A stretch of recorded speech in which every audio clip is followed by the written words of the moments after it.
talo patu le ala Talmio Samoa Entertainment TV. Mai o Lalomanu o Samoa Let's So. Ya, ona se tātou mata i luma le awala. O le tātou ata le ua, o le tātou tabale le ua o mai i Vaiala. Vaiala, la talata le te pāka. A solo tuai mo ta. Ia o le tu tau matau pe ai ba ia tu tātou ata. Ia o lo ia tātou a te pāka. Ma mo lo mo wan so I tua na wele. Ya. Leo le au le tua oio o Vaiala ia ma mota. Ile no panga po ila le nei o lo ia le tau mesina hotel. Lea o lo ia la wala lea.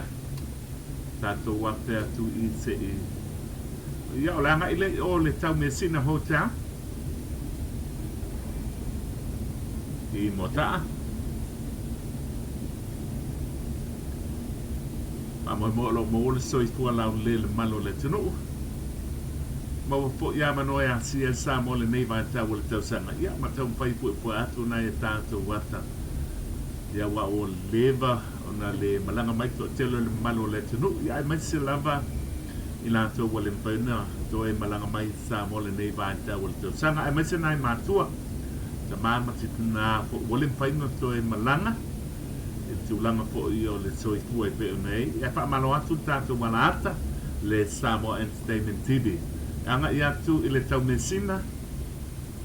A wala le anga I atu I tai o.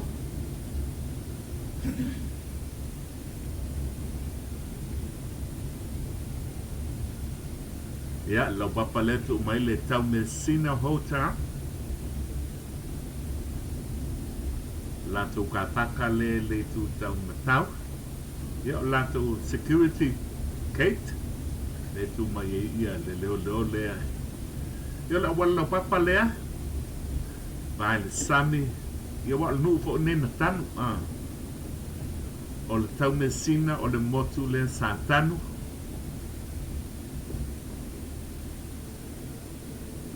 Ia mo le wanga ia tula I tonu.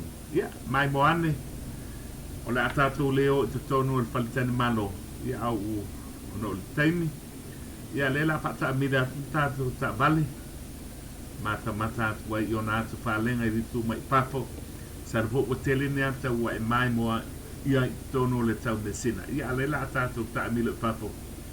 Ona toi wha awau le tatu whai ngā malanga le so.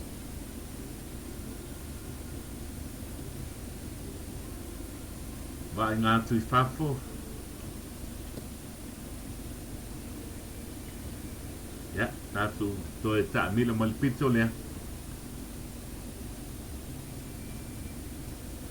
Tele o lanto palese ese. E fai baenga fo. Lesi baenga lanto mai le pito I o. Kaka milo ku pito lea. Ia ka paka. Ia manisi o fale le tu ngabale.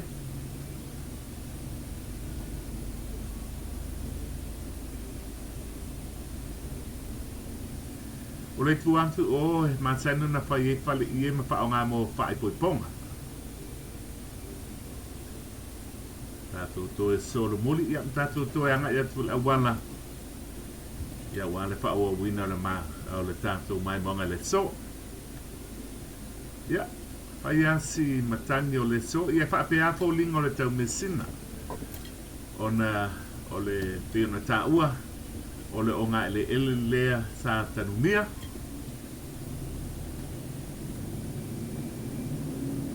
Pela e fōringa o le motu tu tasi ese.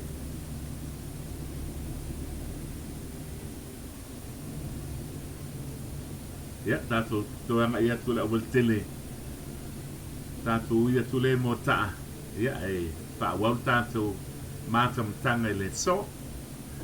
Le ala anta lau Samoa Entertainment TV. Ia, tau pai ai au nātu le mamalu le tunu I so se baenga.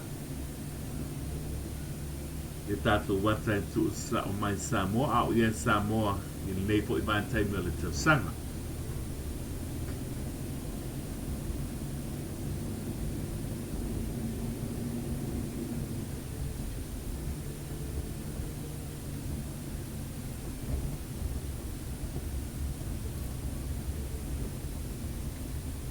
Mana il tau Samoa le solo pu el tatu wata. Ya, patai security.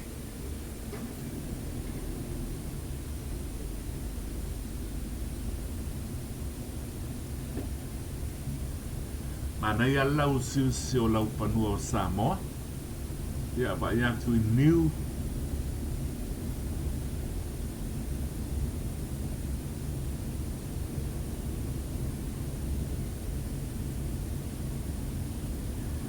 Olo ia mai si tamai pal Lalomanu ia. Lele tu nga bale. Ia o langa ia tu tau mesina.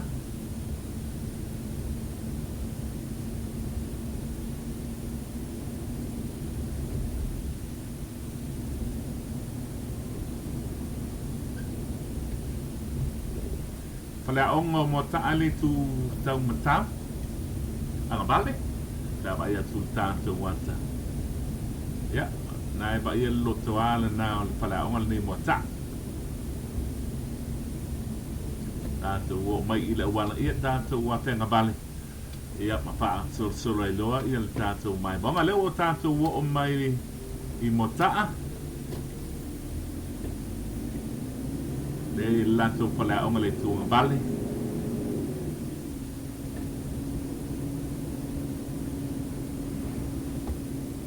Ya, ola wala papa nam salo na si dia. Tonga tongo le tu nga tau. Ya, le paso lato pala santa puai. Ole e pakasa le tu nga bale. Ya, male tono ko la le pia onga le neo mota.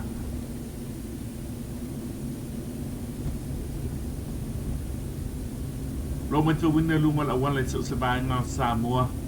Ya, olo o tau fu olo loa. E pu o le mano Samoa. O po kalame ne o po kalame po leo le pa le leia po le te wina no. Ni so pa le ainga I au tapa le awala.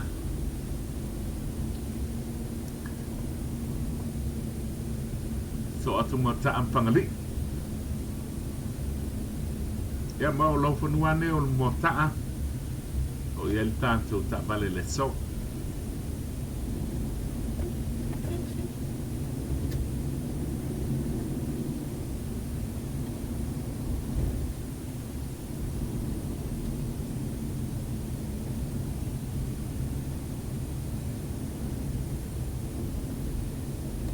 Ya, mai tau dia la e so atu mo taa ma fangali. Fangali itai, ya ma fangali iuta. Olo ia ele malai balele.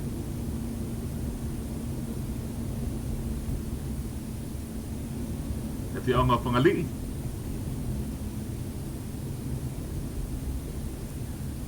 Lo va ia po lato mar tapua e le tu tau matau.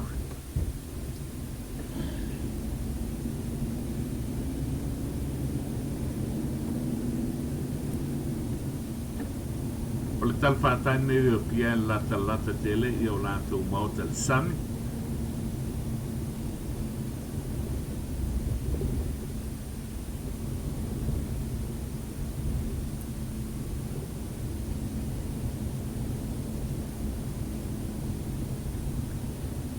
Ligi.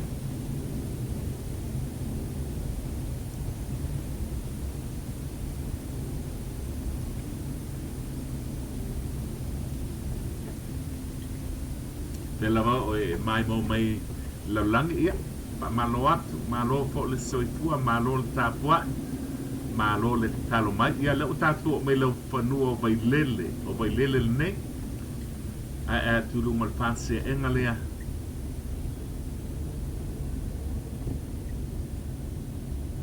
Yo vailele le tai o le tapa le pa lai o se mai yo le anga ila yu tai vailele uta. Tele yo whanua pa tau.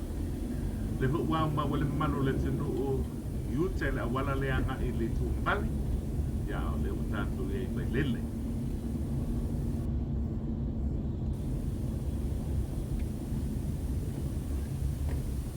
se tasi o te anga tele ia na tu tamatale nia po I le talonga lakpi pe na ia I nitio na tu sui I tau sango mabai Yan sa po yo yen si le awolo ye nei.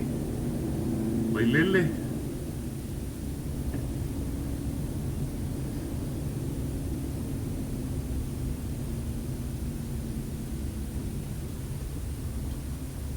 Ya lato pansata po te ya se panesa lotu e pakasa lo taiti ile tu wanga bali. Ya man tu po ya mo le pi ongal ne yo vai lele. So atu mo le tongo. Ya. Ba ya ole ta o sa. Ulinga laman na ya o lato la e papa e ya nga sa ni nga ta o sa. Mai abai lele ia tanto pa solo lele fi ongal tongo. Tato supermarket tele lava le tu nga uta. Wa kele al palo lo sa mol ne man ta ai linta mai palo lo. Ya pal momo supermarket pa ya tele. Ya pia le wa mata tu ile tongo. Ona le se pa ile lo o ta mai ya le duranga tongo tonu. Ya mata ile fi ongal tongo ai o le paso longo fi anga umalo pa lele le tongo lauli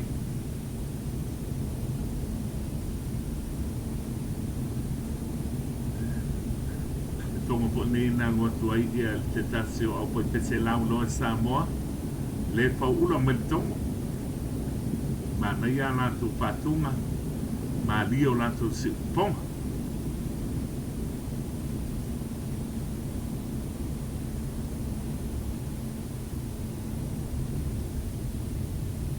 tau ina lunga la walai mana ia tau le ni omo po le pe na masani ai ya ko ringo lo le ia le awol tele tau de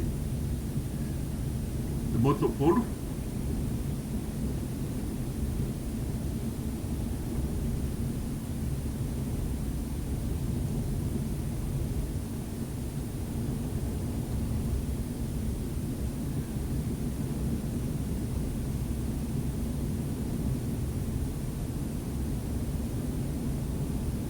tongo ya ona paso solo le tio anga o lauli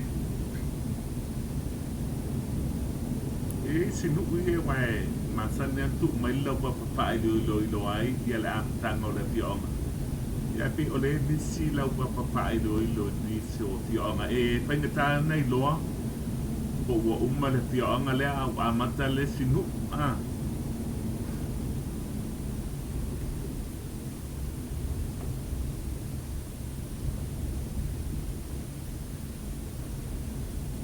pasalongan na uma pai lele o le tongo ia na pasalo rea i le ati aonga o lauli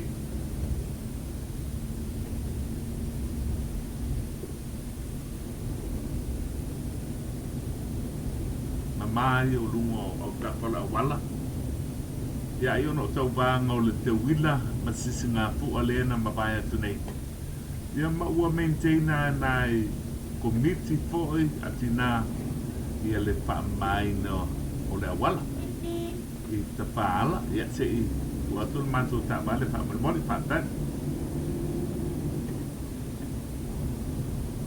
ia le wa pa so lo atu la ti ango lauli ia le utu malo papa le tu tai lo papa la vole si pi anga paingatai po inai avita vale la ya ai mua la ba pe la lai pap wa po mai samo ya wa paingata po nei do le am tango le nu man pai ungo le nu le uta tu le li le so ole tai ole sa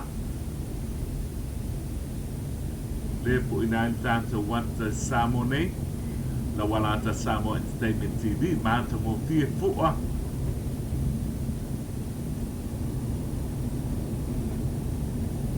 o le pelanu lanuai ia o tanto la auto pasi anga i pia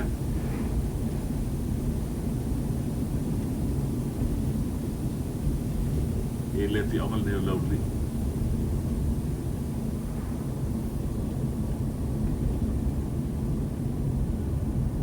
sama mona le tau tau ta te le supermarket te le punga vale le to ate ato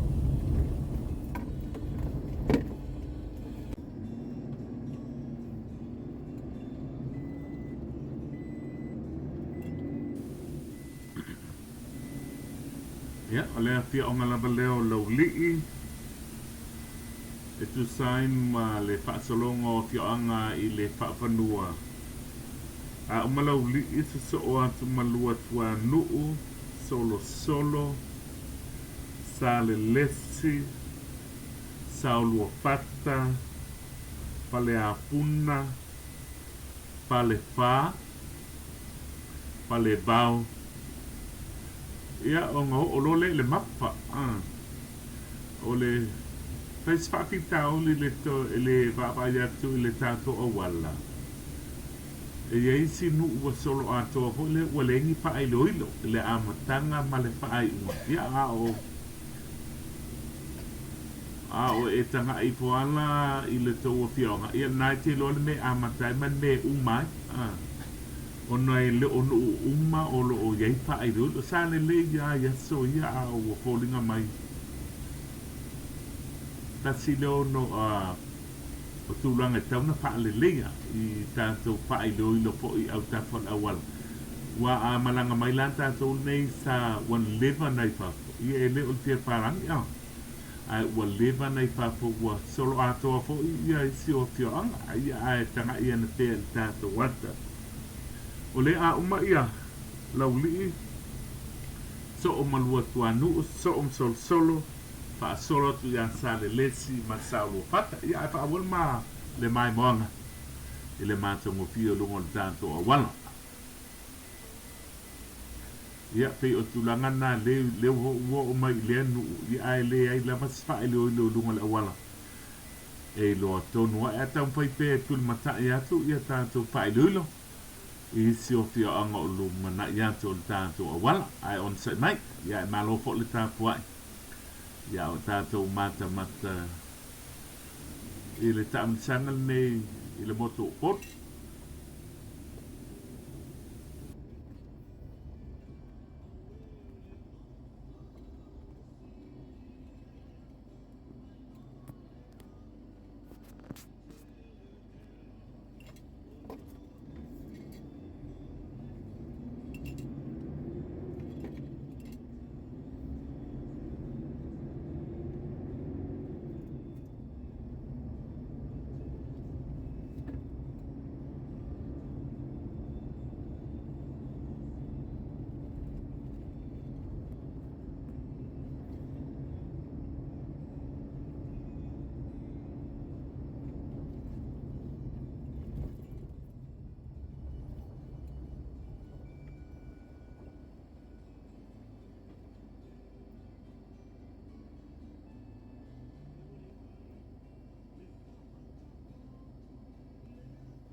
lua tuanu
Ia, o leo tātou o mai lea tio ango solo.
Se vai ngalawan na le fi onga solo.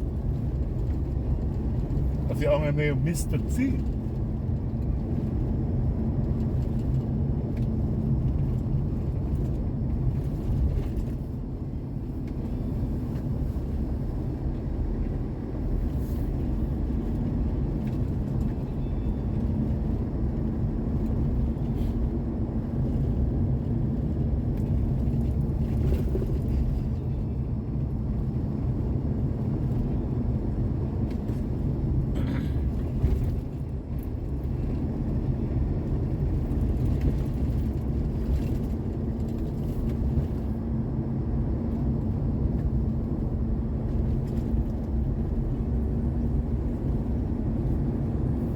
Manaya la samone.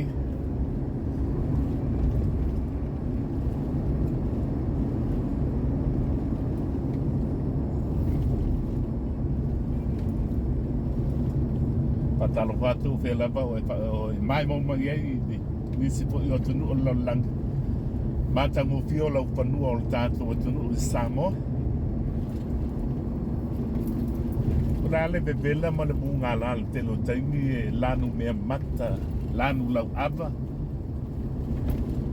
sa o upol pese la sa mo matanas atu maunga lanu lau ava si o miel santiota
Ia o le whiaonga le o fusi saulu o pata. Le whiaonga o fusi saulu o pata.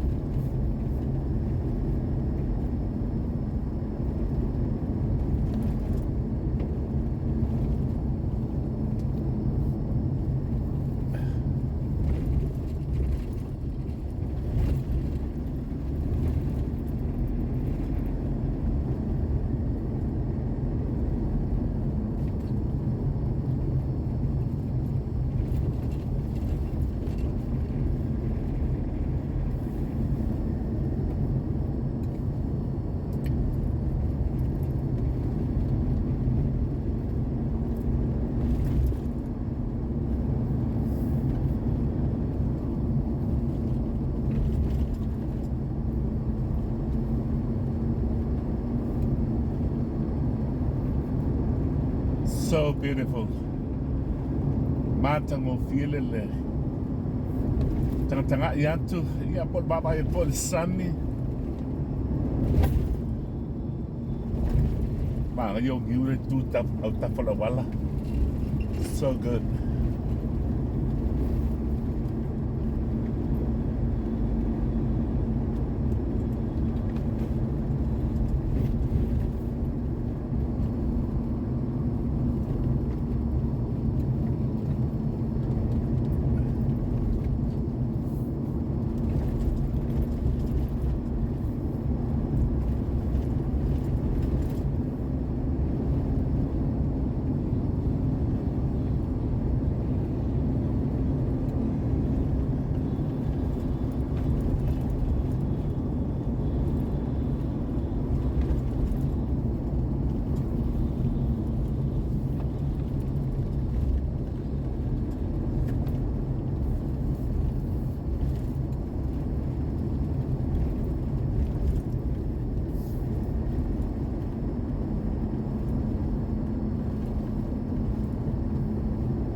Ya, lewa tanga yantu lau papa o le fianga neo lufi lufi. Lewa matatu I.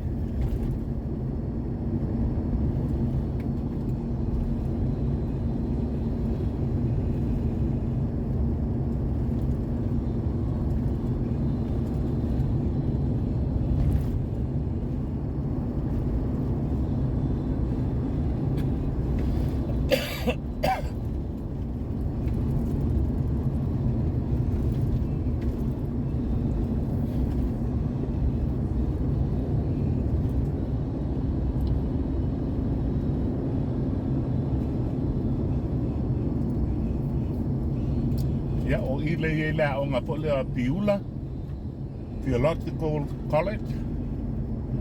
I lufi lufi. Te tati pale tadi malo ya le uta ko mai pale apuna pale apuna nei le yel pale tadi malo le waina matango fie po itu lungan sami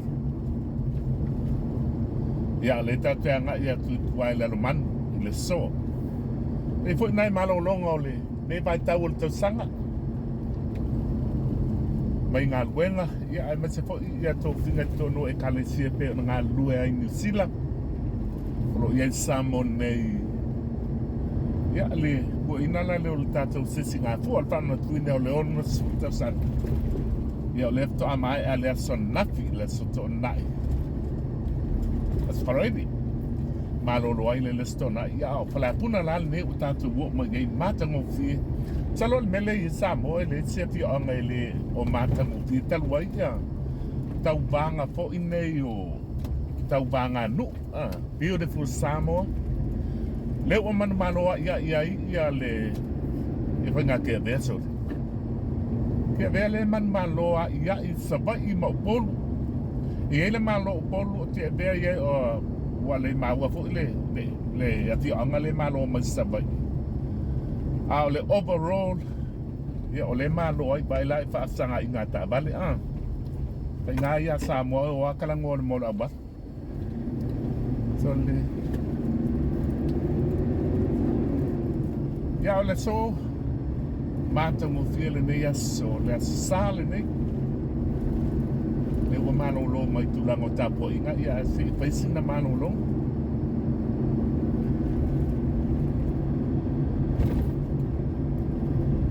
ole apuna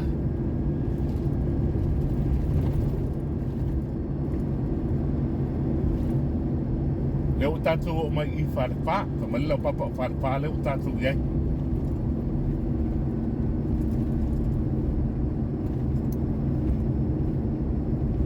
Ma nei o nā i ti onga nei e paa sanga tonu a le sami o no whanga nei whawhapita I milionga ka halale ni lea I ao lea. Kai mo pia ia tātou, lau whanua o tātou o tunu o Samoa. Fufu I malanga mai Samoa ia. Oka. Wale mene I pe ao mai ngai Samoa wale koe pia. Fo I New Zealand, Australia, Amerika.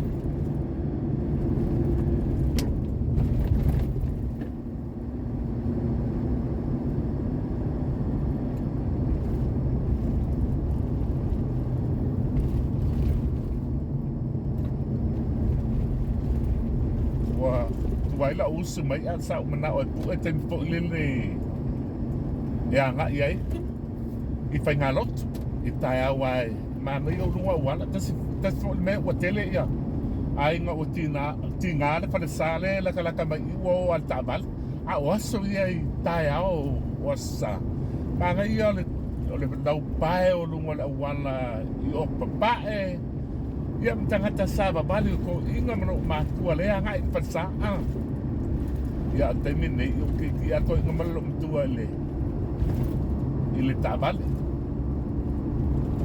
te le su inga lo langa bo iai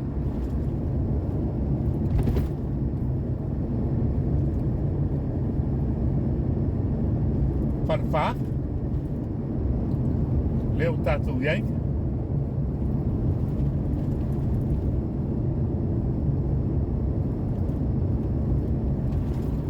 foi fale e ele tele ale msalo le ka ko pasia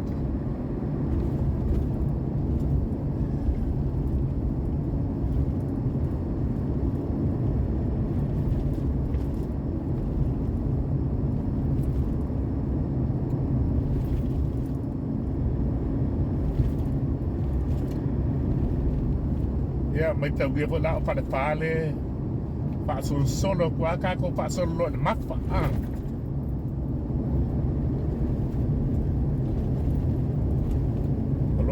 pa ia I lumatu ia le tele o maunga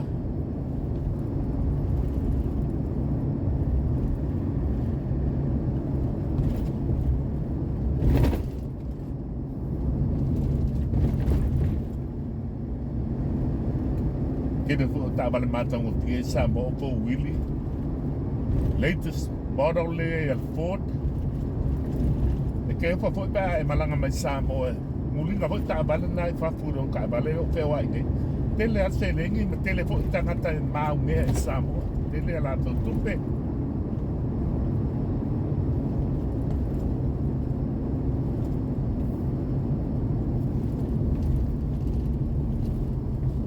ya o pale aonga pale bao Fodinga malila papa le o te ato whanavao le o tātou a ngai mai ai ia mpasa solo atua le a ngai le Mafa a ngai le atua le pata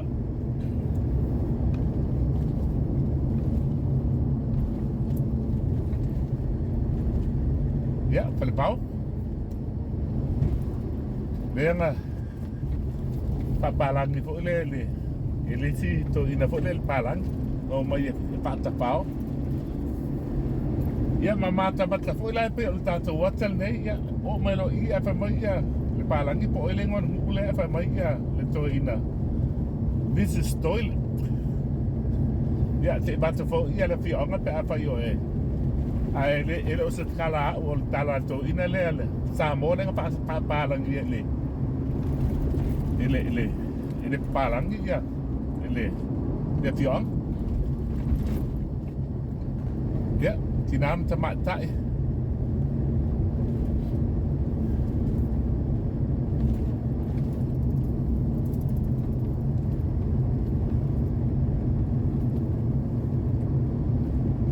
Lela sort fale pau pa pe fale apuna ya fale pau la le sort male Mafa leo la tata wanga ia tu ele Mafa le vai fa se ma walunga ia to ta milimile po lo na wala fa yo mai mo mai fa fo ia wala la ne te le la e wia ma pe anga I mai Samoa pa mai mo o lo maua e lo tau ainga le lofa ma le anga le lei o le tua o I ai manu I ai so sa mea ya leo la amatan tātou wa e atu le Mafa le pusa mai ia whaapusa le tū lea o nunga kua I ngā lalto I ngai e whaidang whaapusa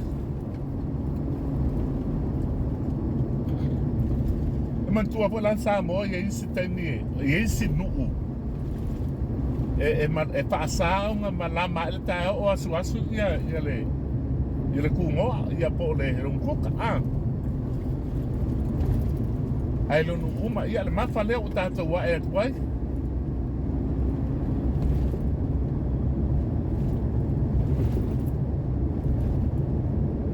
very green ma ngai o le lau siusi o le bao o whai o nā au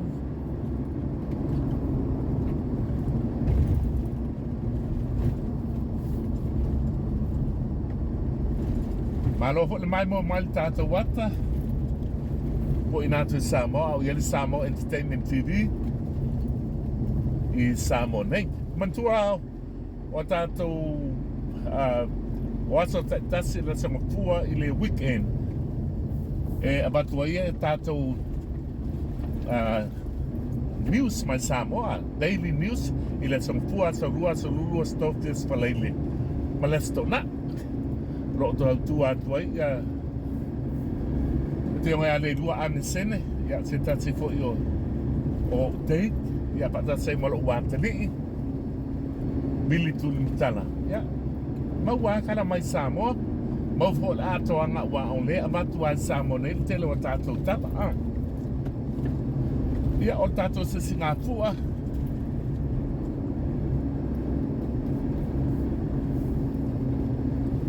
Lena whaamna tuina le tele o por kala me fo ia mai se ia le mo tele sala fai mo te mo lena se sinai le toa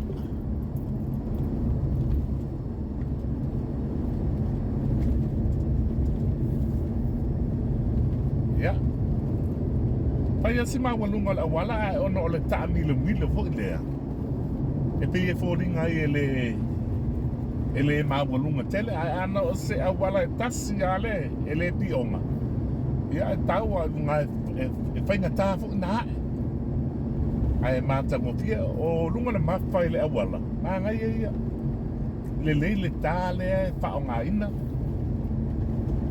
ele ini na water potholes lengi me pu lunga la awala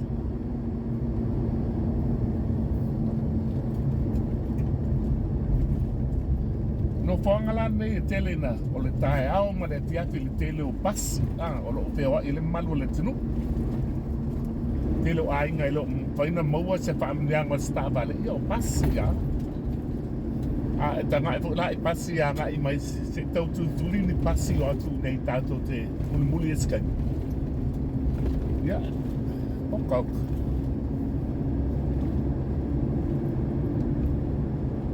ia o tumutumu la leo le Mafa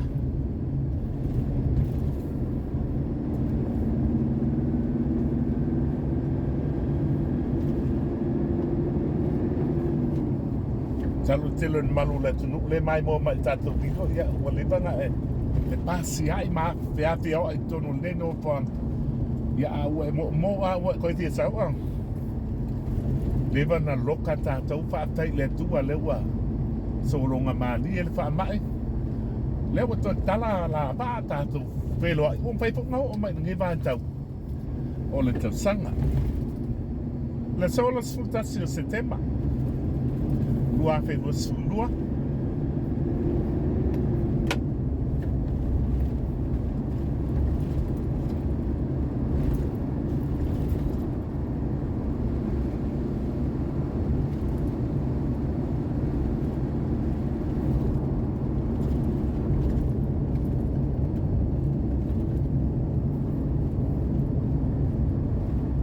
que era tu masi ka mo pili pai me mali pai pale itu levo e tele atan tu na tu lungun tanto wala to Samoa Entertainment TV sa tele mato po kalai me po ima ia uso e mane mia o fai langil po launga ia male umalale i ai Tiavea yo le ti angala pidi le o le sit no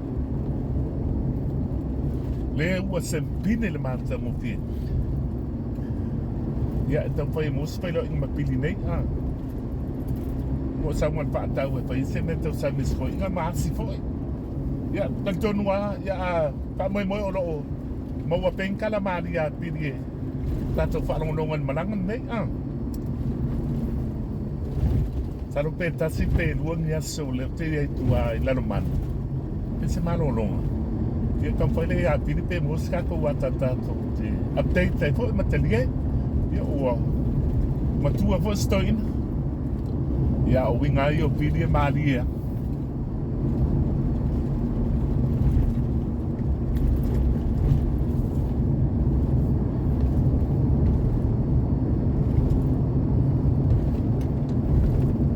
Lewa to e pai mai lunga lamtasi lunga mai al Mafa